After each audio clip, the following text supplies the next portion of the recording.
I hope everybody is having a great Sunday. And I just wanted to do a really quick update on that New York Times article by Julian Barnes.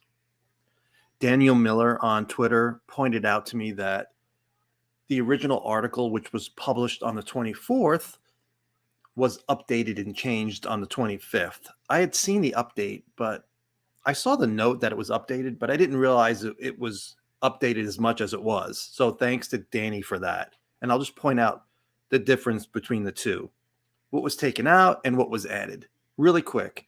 And on the right is, you can see the November 24th updated November 25th updated version is on the right.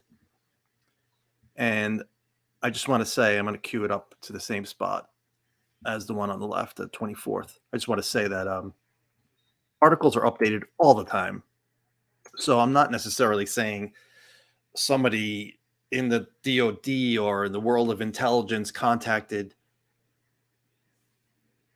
Barnes and said, you need to update your article because you need to put this in there and take this out. I'm not saying that happened, because updates happen all the time. But I just wanted to note the differences. So started out on the 24th, thanks to the Wayback Machine, which takes snapshots of articles so you can check and see what was actually edited. It takes snapshots of web pages, and in this case, an article. So it's a great tool to have when somebody makes a change and you want to see what was changed. So we start out. Some people believe, and I'm reading from the left one, the 24th.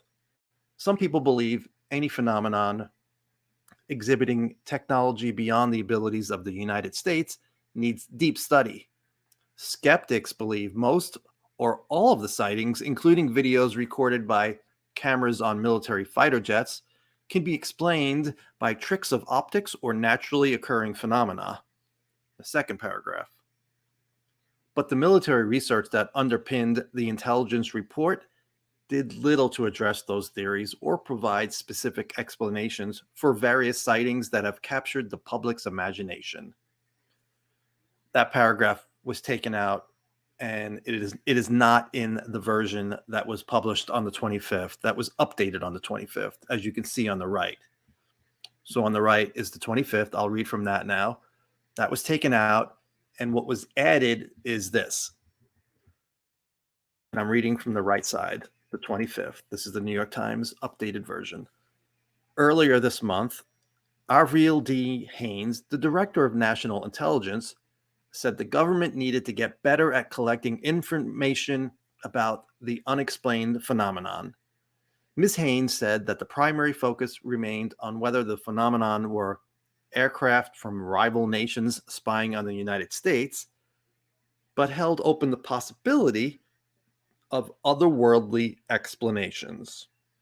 And if you watch my first video, I played video of her talking about UAP, and it included that quote among other quotes. It goes on, quoting Haines, the main issues that Congress and others have been concerned about are basically safety of flight concerns and counterintelligence issues, she said. But of course, there's always the question of, is there something else that we simply do not understand that might come extraterrestrially? And I even struggled to say that word like she did when she was at the live event at the National Cathedral a couple of weeks ago. So that was added. And then he says, Barnes says, Ms. Haynes's extraterrestrial remark, and once again, this was not in the original. Her remark was not necessarily referring to space aliens, but rather more pedestrian explanations such as meteors and solar flares that could impact flight safety issues. So those three paragraphs were added. And obviously, as I said in the first video, you cannot be serious. It's ridiculous to even think that she was referring to meteors and solar flares. I mean, she even said that, is there something else we simply do not understand that might come extraterrestrially? what don't we understand about meteors or solar flares? And I'm stealing that from Twitter, and I'll give that person credit in a second. Obviously, our aircraft, our F-18 pilots are not encountering solar flares and meteors and thinking they're unknown objects. It's ridiculous. So did he get, there's one of three options there. Did he get that, he's not quoting specifically. So is he paraphrasing somebody? Is he paraphrasing a source he spoke with? Did he go back to Haines and ask her to clarify? Or is he offering an opinion? Those are all problematic because he doesn't clarify. He doesn't clarify where that information is coming from. And if it is his opinion, this is not an op-ed. This is not an opinion piece. So he should not be giving his opinion. So hopefully he will weigh in at some point on Twitter and say, oh, yeah, I got this information from X and Y. But so far he has not done that. And it really stands out as problematic for this article, especially the New York Times, Maybe we'll find out. So originally, as I said, this came from, it was pointed out to me by Daniel Miller. There is his Twitter. And Danny does great work, and I'm glad he pointed this out, and I could go back and look it up. And also, the other quote I was talking about is pointing out that we simply do not understand what we're seeing. Obviously, that's from Omega Point, a great guy, friend of mine. He was on a recent live stream with me. Another very, very informed person. And yes, what don't we understand about meteors and solar flares at this point? It's so ridiculous. So anyway, that's the update. And I appreciate you guys watching. I know a lot of people are not on Twitter, and I always forget that. So it would be great if everybody was on Twitter and I could just focus there, but I know that's not realistic. So I will try my best. I can't duplicate everything I do on Twitter on YouTube. What I can try to do, and I've mentioned this before, but I have not followed up, is I could just do a video and just go to my Twitter and just like this. I can just go to my Twitter and just, go through all of my tweets, and I could tell you what I was thinking when I tweeted. And that's right there is my video that you guys have already seen, or some of you have seen. And I could just go through some of my retweets, why I retweeted from other people. And, that I could do that for an hour a week, maybe 2 hours, and then take questions. It's a hard balance between trying to do the blog, which I'm still working on, transcripts, my YouTube, and also Twitter.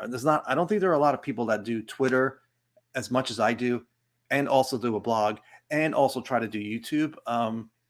So I'm trying, and I appreciate the feedback and comments, especially telling me that you watched it, because when you take time to do something and then people don't watch or listen or read, it's a little deflating.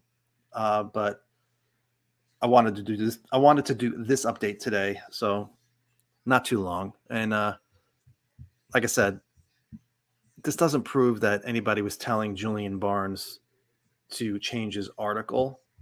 It's just interesting, though. The main focus is, where is he getting those, that paragraph about meteors and solar flares? That's really what we want to know. And once again, I don't know if I said this, if you've seen, Julian Barnes is a national security reporter based in Washington, covering the intelligence agencies. So he has sources, and I don't know if he's trying to make his sources happy by throwing in that line about meteors and solar flares. He may have sources that think UFOs are nonsense, and that's why that was in there. I don't know. But he's not the guy to read if you want to read about UFOs from an unbiased standpoint, in my opinion. The work that Kane, Blumenthal, and Cooper have done in the past, as far as the New York Times, that they've done some great work. And Julian Barnes seems more like the trying to think of the word. He's the more traditional reporter covering this subject, more of what we would have. It's more of what we would expect from before 2017. those articles are still out there. They're becoming few and far between. And I'm not saying skepticism should not be in articles, but meteors and solar flares are not skepticism. That's just plain utter BS, and we all know it. So, all right, so that's that update, and I will do something this week. I don't know yet. I don't know what I will be doing yet, but I do want to at some point get into poltergeists and how it affects the whole idea of what we're dealing with and how it connects to UFOs, because I think the connection is really important. And it was a big part of OSAP, which studied UFOs and related phenomena. So I think there's a clue there as to what we're dealing with. And to me, it does not point towards extraterrestrials, at least not along those lines. There still could be ETs here. I don't know. I mean, somebody told me that was part of the equation. And it wasn't somebody who works in Intel, but it was somebody who has a lot of great contacts. And basically they were saying it's a lot of things, including extraterrestrials, but can't prove any of that. It's just one person telling me that. And yeah, time travel was mentioned, interdimensionals, all of that stuff. So we still don't know.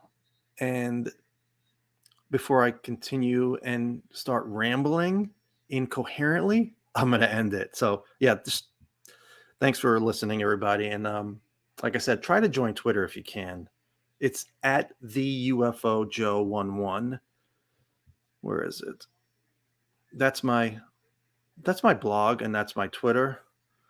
And if you guys support this, I try to do this all day, every day. I have a part-time job, which I am not working until mid-December. I work at Caesar's Palace, working the concerts. I'm one of the camera operators, and Usher is up next. I'm a big Sting fan, which I just finished. I'm not a big Usher fan, but I watch the videos online. Not my kind of music, but it seems like a great show, so I'll probably have fun. But that's only a couple of weeks, so any support you can offer here is great. I know some people can't offer anything. I understand. And those are the three places where people who want to support this, you can go. And Patreon is always there. That's monthly. The other ones are one time. Anyway, all right. Hope you guys like this, and talk to you next time.